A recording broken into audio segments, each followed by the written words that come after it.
Mais bon, comme je tiens ma peau, je fonce au laboratoire d'analyse pour les analyses d'urine. Là, on me tend un flacon en me disant « Pas les premières ni les dernières gouttes !» Traduction, il fallait que je capture juste celle du milieu. Eh ben, je peux vous dire que pisser goutte à goutte, c'est dur.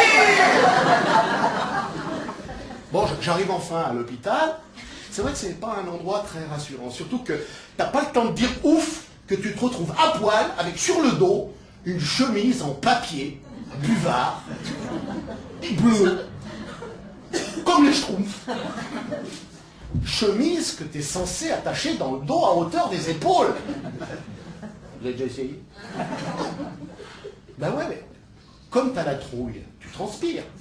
Et quand on transpire dans une chemise en papier, ça colle. Et au moment de lever les bras pour l'attacher à votre chemise, on voit vos couilles. Oh, alors, moi, je l'ai coincé entre mes deux genoux comme ça.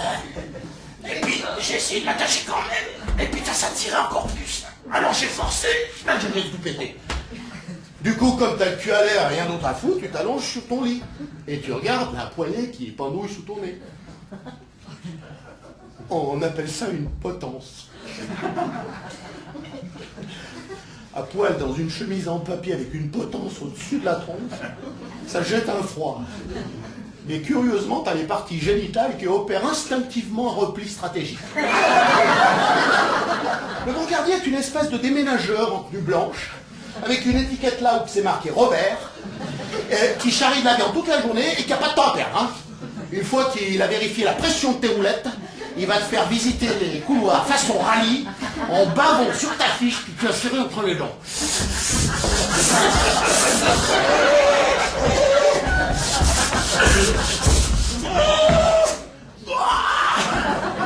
Et ça jusqu'au sous-sol. Oui, parce que les blocs sont très souvent au sous-sol. Histoire peut-être de nous habituer à certaines sensations futures. Ça va, monsieur? Et là, tu penses très fort. Bien sûr que ça va. Je suis à poil dans une chemise en papier buvard, garé comme une merde dans un couloir sombre. En plus, je me gèle les bonbons et je vais me faire charcuter dans 1 minute par un mec que je connais même pas, donc je vois pas pourquoi ça n'irait pas. Poufiance! Et après, pour faire monter l'angoisse d'un cran supplémentaire, on ne trouve rien de plus normal que de te demander 5 fois de suite dans quel rein se trouve le calcul. Là, curieusement, ta confiance dans l'établissement va s'en trouver subitement largement ébranlée. Alors, pas besoin d'être médecin pour comprendre qu'il y avait quelque chose de pas tout à fait normal. Hein. Bon, moi, pour mettre tout le monde d'accord, j'ai opté pour l'évanouissement spontané, sans délai. Dès que ça devient compliqué, je calcule plus. Bon, quand tu te réveilles enfin pour de bon, comme t'es dans le coltard, tu t'étonnes pas de voir que ton horizon est devenu tout bleu. Hein. Mais au bout d'une minute, tu te poses des questions. Au bout de 2, tu angoisses un peu. Au bout de 3, tu paniques complet. Et tu te dis que ce bleu, c'est le bleu de... Ouais, et que t'as été classé parmi les erreurs de la médecine. Et tout à coup, t'as un gros doigt surmonté d'une énorme tête qui déchire ce ciel et t'entends « Ça va, monsieur ?»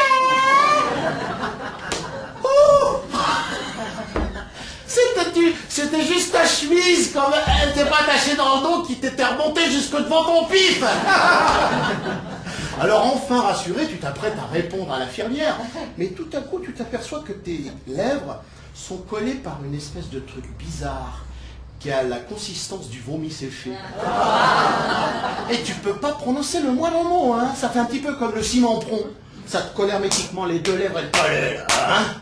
Alors bon, pour éviter d'infliger à l'infirmière ton haleine de rat mort, tu optes pour le langage des signes, afin d'indiquer que tu as soif. Et là, l'infirmière prononce les seuls mots que tu n'aurais jamais, mais alors jamais voulu entendre. Pardon pour l'instant, messieurs!